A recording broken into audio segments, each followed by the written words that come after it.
இப்போ எனக்கு 16 ஃப்ராக்சர் ஆகிருக்கு அப்படின்னா those days there is no facilities. ட்ரெயின்லேருந்து குதிக்கணும்னு வச்சுங்களேன், எண்ணூரில் ஏற்றி விட்ருவாங்க. பிளாட்ஃபார்ம் டிக்கெட் எடுத்து அந்த எண்ணூர் பிரிட்ஜுக்கு கீழே தண்ணியில் கேமரா வச்சுட்டு ரெடியாக இருப்பாங்க. அப்படியே விசில் அடிச்சுட்டு போகிற மாதிரி போயிட்டு கரெக்டாக பிரிட்ஜு ட்ரெயினில் டம்முன்னு குடிச்சிடணும் தண்ணிக்கு இதில். வேறு எந்த பர்மிஷன் கூட கிடையாது. குதிச்சு ஏந்திரிச்சு நம்ம வெளில பார்க்கறதுல கேமரா இருக்காது எல்லாம் ஓடி போயிட்டுருப்பாங்க. நம்ம துணி மாத்திரம் அதை சுருட்டிட்டு ஓடுவோம். நம்ம மரணத்தை கண்டு நாங்கள் பயப்படுறதே கிடையாது. அதுதான் எங்களுடைய ஸ்லோகனை. முதல்ல கார் ஜம்ப் பண்ணும்போது போர்டு அடித்து அடி தூக்கூடாது சொயின்னு தூக்கி போய் நேராக கொண்டு போய் இப்படி நோஸ் லேண்ட் ஆச்சுன்னு வச்சுங்களேன். அப்போ என்ன ஆகும்னா அந்த இது வந்து அப்படி ஆகும். அப்போ இந்த ஸ்டேரிங் நடுவில் இருக்க ஒரு ராடு ஒன்று நேராக வந்து நெஞ்சில் குத்தி அந்தவும் போயிடும். தலை பிஞ்சு தனியாக போயிடும்.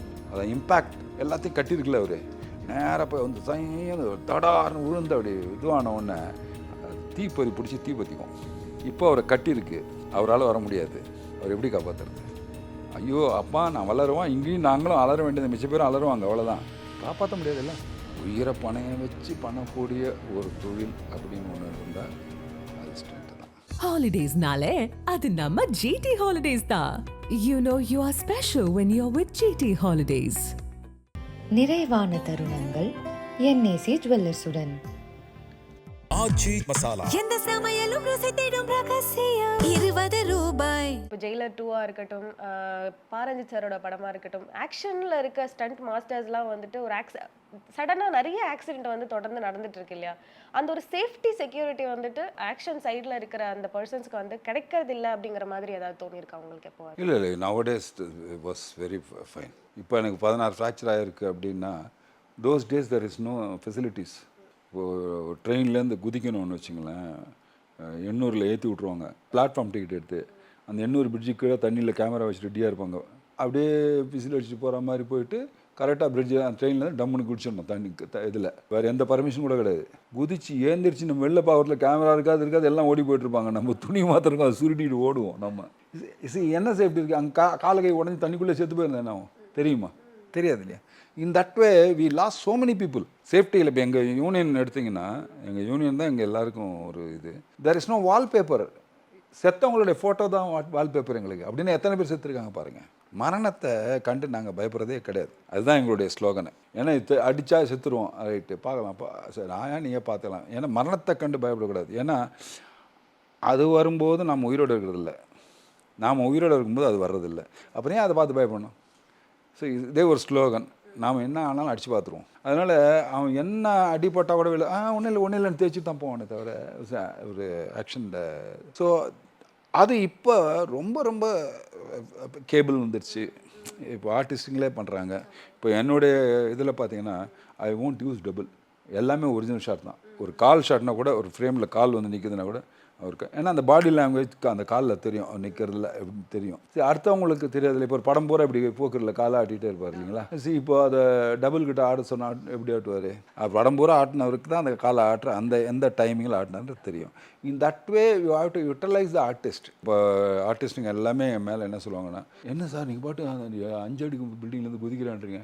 எனக்கு எதுக்கு டென்ஷன் பண்ண வேண்டியது அவர், நான் இல்லை. I know how to take care. அவர் பயப்படும், நான் பயப்பட வேண்டியதே இல்லை. அவர் அழகான பூ மாதிரி கொண்டாந்து விட்டுருவார். எனக்கு தெரியும் அதை பற்றி. அவருக்கு ஒன்றுமே அது பாரு, நான் இப்படி செம்மன்னு உங்கள்கிட்ட அடுத்த செகண்டில் பேசுகிறேன் பாரு, ஷார்ட் புஷ் ரெடி சார் டவால் என்னையா அந்த மாதிரி. C everybody is very happy to because you take care. But அதையும் மீறி ஆக்சிடென்ட்ஸுன்றது அதானே. இப்போ அந்த காரில் வர்றாங்க, இப்போது அந்த காரில் என்ன ஒரு சின்ன ஒரு fraction of an a second, அதுதான் உயிர் போகிறதுக்கு உண்டான ஒரு விஷயம். அது வேறு ஒன்றுமே கிடையாது.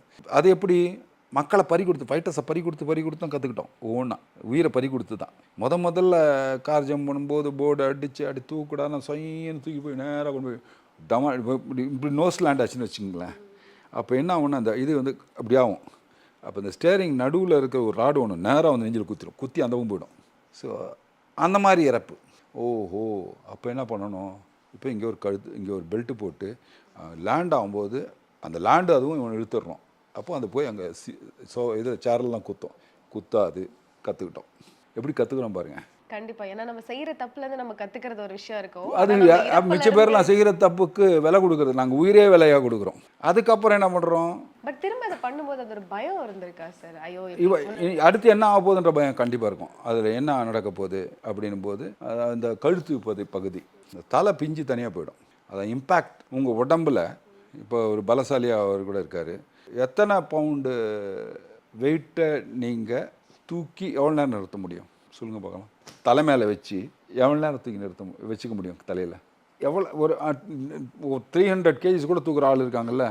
ஆமாம், 100 கேஜிஸ் சும்மா வச்சுங்க. சாதாரண ஆளுங்க 100 கேஜிஸ் கூட தூக்குறவங்க கூட இருக்காங்க. இப்போ அது இதை தலையில் வச்சுட்டு போகிற உங்கள் நிறைய வியாபாரிகள் இருக்காங்க, மூட்டையை தூக்கி தலையில் வச்சுட்டு போகிறவங்க. அது எத்தனை கிலோ இருக்கும்? ஸோ அப்படி தூக்கிட்டு போகிறான்னா அதுதான் உங்கள் உடம்புலேயே ஸ்ட்ராங்கஸ்ட் பார்ட் எது அப்படின்னு கேட்டு சொன்னால் என்ன சொல்லுவீங்க? கழுத்து. இது சாஃப்டாக தெரியுது இல்லையா? இதுதான் உடம்புலேயே ஸ்ட்ராங்கஸ்ட் பார்ட்டு. ஸோ அதனால நம்மளால வந்து தலையில வச்சிருந்தாலும் 500 பவுண்ட்ஸ் வரைக்கும் அது தாங்கும். 500 பவுண்ட்ஸ் வரைக்கும் இம்பேக்டை தாங்கக்கூடிய ஒரே இடம் இந்த கழுத்து. அது C345 இந்த 3 எலும்பு. இது உடையாமல் காப்பாற்றணும். இதுதான் இது எப்படி தனியாக பிச்சுக்குதுன்னா, இப்போ ஒருத்தன் ஓடியாந்து இப்படி காரில் கொண்டு ஜம்ப் பண்ணுறான்னா ஜம்ப் பண்ணும்போது அந்த போர்டு எவ்வளோ இம்பேக்ட் வருதுன்னு பார்ப்போம். ஒரு 300க்குள்ளே வந்தால் பிரச்சனை. 300 கொஞ்சம் இழுக்கும், இப்படி ரப்பர் மாதிரி அவன் இது கழுத்து. 500 மேலே ஒன்று போனாலும் பிச்சுக்கும் தலை தனியாக. ஸோ அதுக்காக அதனுடைய கவுண்டர் வெயிட் போட்டு கழுத்தில் பேண்டு போட்டு அதை வச்சிரு. அவன் கரெக்டாக கார் வரைக்கும் அந்த போர்டு ஏறும்போது அவனை இழுத்துரும். அது அவன் ஸ்டேரிங் அடியில் போயிடுவான். அந்த கம்பியும் குத்தாது, இந்த கழுத்தும் பிச்சுக்காது. அந்த இம்பேக்ட் கட்டாகி போச்சு இது. ஸோ இது பூரா கட்டிட்டோமா, இப்போ அடுத்த டேஞ்சர். இது கட்டாததுனால தலை பிஞ்சதுனால ஒருத்தனை கண்டுபிடிச்சி இதுக்கு கண்டுபிடிச்சி போடுறோம். அதுக்கு அடுத்த ஒரு டேஞ்சர். இதான் ஆக்சிடென்ட்லாம் எங்கிட்ட நடக்கலை, நீங்கள் நடந்தது வேறு, நான் சொல்கிறேன். இதுக்கு அடுத்த டேஞ்சர் என்ன வருது? எல்லாத்தையும் கட்டியிருக்கல அவர், நேராக போய் வந்து சைன்னு தடார்னு விழுந்து அப்படி இதுவான உடனே அது தீப்பறி பிடிச்சி தீப்பற்றிக்கும். இப்போ அவரை கட்டியிருக்கு, அவரால் வர முடியாது. அவர் எப்படி காப்பாற்றுறது? ஐயோ அப்பா நான் வளருவான், இங்கேயும் நாங்களும் அலற வேண்டியது, மிச்ச பேரும் அலருவாங்க, அவ்வளோதான். காப்பாற்ற முடியாதுல்ல, போச்சா ஒன்று. அதுக்கடுத்து சரி ஓகே என்ன பண்ணலாம்ப்பா, ரைட்டு, பெட்ரோல் டேங்கை டிஸ்கனெக்ட் பண்ணேன். நோ பெட்ரோல், டிஸ்கனெக்ட் பண்ணிட்டு ஒரு பிளாஸ்டிக் பாட்டிலில் பெட்ரோலை ஊற்றி ஃப்ரண்ட்டில் கட்டிடுறது. போர்டு எங்கே இருக்கோ அங்கேருந்து ரன்வே போவோம், ஒரு 1/2 கிலோமீட்டருக்கு அந்த பக்கம் சர்ன்னு வந்து போர்டு பக்கத்தில் அப்படி போகும். போர்டு பக்கத்தில் போகும்போது எவ்வளோ பெட்ரோல் குறைஞ்சிருக்கு இந்த பாட்டிலில். இங்கேருந்து இங்கே வரும்போது பெட்ரோல் ஒரு சொட்டு கூட இல்லாமல் தீர்ந்து போயிருக்கணும். இது எங்கள் கால்குலேஷன். ஒரு 3-4 தடவை பண்ணேன். இப்போ அவன் போய் பண்ணால் கூட பெட்ரோல் இல்லை, தீப்பற்றிக்காது. ஏன்னா வண்டி உருண்டு டிமில் உருண்டு போகும்போது உள்ளுக்குள்ளே உயிர் இருக்குல்ல, அது எப்படி காப்பாற்றப்படுவது? ஸோ அது ஒரு மாமூல். நான் என் படத்தில் டிராக்டரை கூட பண்ண வச்சேன். அந்த கழுத்து போகிறது அங்கே தான் நான் கண்டுபிடிச்சேன். டிராக்டரால் எப்படியா ஜம்ப் பண்ண முடியுமான்னு ஒரு சவாலே விட்டார் அந்த டைரக்டர். பாரியா பண்ணுறேன்னு சொல்லி 3 இன்ஜின் உள்ளுக்குள்ளே டிராக்டருக்குள்ளே செட் பண்ணி அடித்தேன். பிரேக் கிடையாது வண்டிக்கு. அப்போ என்ன பண்ணோம், சேரு வயக்காடில் கொண்டு போய் வச்சு, வயக்காடில் ஜனங்க மேலே போய் ஜம்ப் பண்ணி லேண்ட் ஆகணும். அது சேத்தில் போய் ஜம்ப் பண்ணி ஜம்ப் பண்ணும்போது எனக்கு தெரிஞ்சு இவ்வளோ தூரம் போச்சு கழுத்து. நான் பயந்து அலட்டேன். அப்படி டடாக லேண்ட் ஆனால் சக்குன்னு செட் ஆச்சு. அம்மா அடி, இப்போ நெக் பேண்டு போட்டு தான் தீரணும். சரி, in that way luckily we escaped. சரி, அந்த மாதிரி உயிரை பணையம் வச்சு பண்ணக்கூடிய ஒரு தொழில் அப்படின்னு ஒன்று இருந்தால் அது ஸ்டண்ட்டு தான். அதனால தான் அவன் வாழ்க்கையில் அவன் பாருங்கள், எங்கள் யாருக்குமே எங்கள் ஃபைட்டர்ஸுங்களுக்கு இன்னி வரைக்கும் சரி எதுவுமே வீட்டில் பார்த்து கல்யாணமே கிடையாது. எல்லாமே லவ் மேரேஜ் தான்.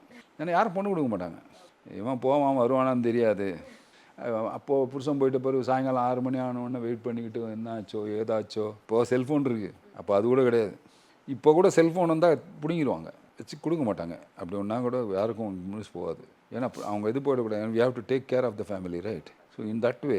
ஸோ அவங்க பார்த்து அது கடைசியில் இப்போ என்ன பண்ணுவோம், லவ் பண்ணும்போது எல்லோரும் ஒரு வார்த்தை சொல்லுவாங்க தெரியுமா பெண்கள்கிட்ட, என் உயிரை கொடுத்தாவது உன்னை கடைசி வரைக்கும் உன்னை காப்பாற்றுவேன். ஆனால் உயிரை கொடுத்து கடைசி வரைக்கும் காப்பாற்றுறது ஃபைட்டர் ஒருத்தன் தான், வேறு யாருமே கிடையாது. ஏன்னா அவன் உயிரை கொடுத்து வாழறதே அவங்களுக்காக தான், இல்லையா? இன் தட் வே வீணோ அவனுக்கு அடிப்பட போகுது, ஃப்ராக்சராக போகுது, தெரிஞ்சு பண்ணுறது எதுக்காக, இந்த சினிமா ஜெயிக்கணும்னு. சினிமா ஜெயிச்சா நம்ம நல்லாயிருப்போம், என் சந்ததி நல்லாயிருக்கும், என் அடுத்து வரக்கூடியவங்க நல்லா இருப்பான். இப்போ இவங்ககிட்டேருந்து எத்தனை அசிஸ்டன்ஸ் போகிறாங்களோ அவங்கெல்லாம் நல்லா இருக்கணும். இப்படி தான் நம்ம நினைக்கிறோம். அந்த மாதிரி தானே வரணும். அண்ட் மெயினாக வந்து ஒரு விஷயம் பார்த்தீங்கன்னா, இப்போ சிஜி, விஎஃப்எக்ஸ்லாம் வந்ததுக்கப்புறம் வந்துட்டு ஆக்ஷன் சீக்வன்ஸ் இப்போ நீங்கள் சொன்ன மாதிரி நான் கால் ஆட்டுறது கூட நான் ஒரிஜினல் தான் வச்சு பண்ணுவேன்னு சொல்கிறீங்க இல்லையா? இப்போ இந்த சிஜி, இந்த விஎஃப்எக்ஸ்லாம் பார்க்கும்பொழுது நம்ம பண்ணுற வேலையை பாதி வந்து விஎஃப்எக்ஸ் வச்சே நம்ம பண்ணுற மாதிரியான ஒரு ஃபீல் இருக்கும் இல்லையா? ஸோ இந்த விஷயத்தெல்லாம் எப்படி சார் பார்க்குறீங்க? ஏன்னா நம்ம ரியலாக பண்ணுறதுக்கும் ஒரு சிஜி போடுறதுக்கும் நிறைய வித்தியாசம் இருக்கும் இல்லையா? ஒன்று சொல்லுங்களேன் நீங்கள், நிறைய வித்தியாசம். ஒரு வித்தியாசம் ஒன்று சொல்லுங்கள். என்ன சார் அது நான் மேலேருந்து குதிக்கலன்னு வச்சுங்க. இப்போ மேலேருந்து குதிக்கிறதுக்கு என்ன பண்ணுவோம்? ஒரு ஆள் ஒரிஜினலாக இப்போது முன்னாடி பெட்டை போட்டு குதின்னு சொல்லுவோம். அது கொஞ்சம் கால் உடையலாம், ஒருவேளை மிஸ் ஆச்சுன்னா தள்ளி வந்து அடிப்போம். இப்போ ரோப்பில் போட்டுருப்பாரு, புரியுதுங்களா? ரோப்லாம் அப்படியே கொண்டாந்து சர்றன்னு கொண்டாந்து நிறுத்த போகிறோம். இந்த ரோப்பை டிலீட் அந்த குதிக்கிறது என்னமோ சேஃப்டிக்கு போடுறது தான் அந்த ரோப்பு, புரியுதுங்களா? இதை ரோப்பை டிலீட் பண்ணுறதுனால சிஜின்னு ஆகிடுமா? இப்போ அந்த பில்டிங்கை வந்து இவர் ஒரு 5 மாடியிலேருந்து குதிக்கிறத 10 மாடியிலேருந்து குதிக்கிறதுனா 6 மாடியிலேருந்து குதிக்கிறத வச்சு 10 மாடியிலேருந்து குதிச்சா டூ மச் ஆகிடும். இல்லை நம்பவே மாட்டான் இல்லைங்களா? ஸோ அந்த லிமிட், அதுக்கு ஒரு மாடியோ 2 மாடியோ இல்லை கீழே தண்ணி வேணுமா இல்லை இன்னும் அதை தானே கிரியேட் பண்ண முடியும். வேற என் குதிக்கிறது நீ என்ன பண்ண போகிற? ஏஏ உங்களை என்ன யாரை வேணால் பண்ணிடலாம், புரியுதுங்களா? தே கேன் மேக் இப்போ மைக்கேல் ஜாக்சன் படம் பண்ணியிருந்தாங்களே, மைக்கேல் ஏன்னா ஃபுல்லாக ஏஐ தான் இல்லையா? அவரை வச்சா பண்ணாங்க இல்லையே? அவர் மறைஞ்சாச்சு எவ்வளோ வருஷங்களாச்சு. ஸோ அது வந்து ஏஐ என்ற டெக்னாலஜி டிஃப்ரெண்ட் டெக்னாலஜி. ஸோ அது வந்து எத்தனை பேருக்கு பாதகமாக போகுது, எத்தனை பேர் சாதகமாக போகுதுன்றது வந்து டெக்னிக்கலி ஹூடு யார் அப்படின்றது வேறு. இப்போ என்னையும் அதையும் ஒன்றா மேட்ச் பண்ண முடியுமான்னா இப்போ முடியாது. ஹீரோ வச்சு படம் எடுக்கிறது, அப்புறம் அது கூட இதையும் வச்சுக்கிறது, அப்படி ஏஐ ஹீரோவும் வச்சுக்கிறதுன்னா முடியாது. ஏதாவது அந்த சீனுக்கு அதை ஒன்று தான் பண்ண முடியும். ஸோ டோட்டலாக படமாக எடுத்தால் ஃபுல்லாக தான் எடுக்கணும். ஸோ வாட் இஸ் இது இப்போ ஹீரோவுடைய எக்ஸ்பிரஷன் அது கொடுத்துருமா? அது என்ன தான் ட்ரை பண்ணால் கூட ஏதோ ஒரு ரெஃபரன்ஸ் எடுத்து அந்த ரெஃபரன்ஸுக்கு உண்டான அந்த வேலையை தான் பண்ண முடியும். இப்போது விர்ச்சுவல் ஸ்டுடியோன்னு ஒரு டெக்னாலஜி வந்தது. இப்போ இதுக்கு முன்னாடி சிஜி எப்படி பண்ணிட்டு இருந்தோம்னா, ஃபஸ்ட்டு நாங்கள் ஆர்டிஸ்ட்டை எடுத்துகிட்டு அந்த ஆர்டிஸ்ட் இப்போ இங்கேருந்து குதிக்கிறாரோ இல்லை அந்த டேம்லேருந்து குதிக்கிற மாதிரி ஷாட்னா, டேமில் இருக்க பதிலாக ஒரு ஸ்கஃபோல் கட்டி அங்கேருந்து சர்ருன்னு அவரை விட்டு எடுத்துருவோம். இப்போ இந்த டேமை போய் எக்ஸ்போஸ் பண்ணணும். இது இன்னொரு பிளேட். இந்த விர்ச்சுவல் ஸ்டுடியோ என்னென்னா, இப்போ வந்த ஒரு டெக்னாலஜி முன்னாடி, இது ஒரு போன வருஷம் வந்தது. முன்னாடி பேக்ரவுண்ட் எக்ஸ்போஸ் பண்ணிவிட்டு அதுக்கப்புறம் ஹீரோ கொண்டு வந்து பேக் ப்ரொஜெக்ஷன் மாதிரி அது ப்ரொஜெக்ஷன் ஆகும், கேமரா அதோட மூவ் பண்ணும். இட் பி வெரி ஈஸி அப்படின்ற மாதிரி கொண்டு வந்து சொன்னாங்க. But it's more costly and it may be costly also. But what is the use of doing it? அது இப்போ நீங்கள் எங்கேயாவது சக்ஸஸ் ஆகிருக்குன்னா இல்லை. எவ்வளோ நாள் பார்த்தேன். இப்போ எனக்கு ஒரிஜினல் ரஜினிகாந்த் எங்கே, என் தலைவன் எங்கே, ஒரிஜினல் இவர் எங்கே, விஜய் எங்கே, விஜய் அஜித் எங்கே, இப்படி தானே தேடுவாங்க. யார் போய் அங்கே பார்ப்பாங்க? அவர் பண்ண மாதிரி இருக்குமா? இல்லைங்களா? என் நண்பின்னு அவர் சொன்னது நல்லா இருக்கும், இவருக்கு சொன்னால் எப்படி ஏற்றுக்குவோம்? அந்த ரியல், அதாவது லைவ் மனசுலேருந்து வர்ற வார்த்தைகள், மனசுலேருந்து அவங்க பேசுகிற பேச்சுகள், யார் எல்லா ஹீரோக்களும் அவங்களுக்குன்னு இருக்க ஃபேன்ஸ் அவங்க காப்பாற்றிக்கிறது. ஸோ அது வந்து ஐஏஎல்ல கொடுக்க முடியுமா? அது ஜென்ரேட்டடு, அது என்ன பண்ண முடியும்? நீங்கள் ஹாலிடேஸ்னாலே அது நம்ம ஜிடி ஹாலிடேஸ் தான். You know you are special when you're with GT Holidays. நிறைவான தருணங்கள் என்ஏசி ஜுவல்லர்ஸுடன். ஆச்சி மசாலா. எந்த சமையலும் ருசி தேடும் ரகசியம் 20 ரூபாய்.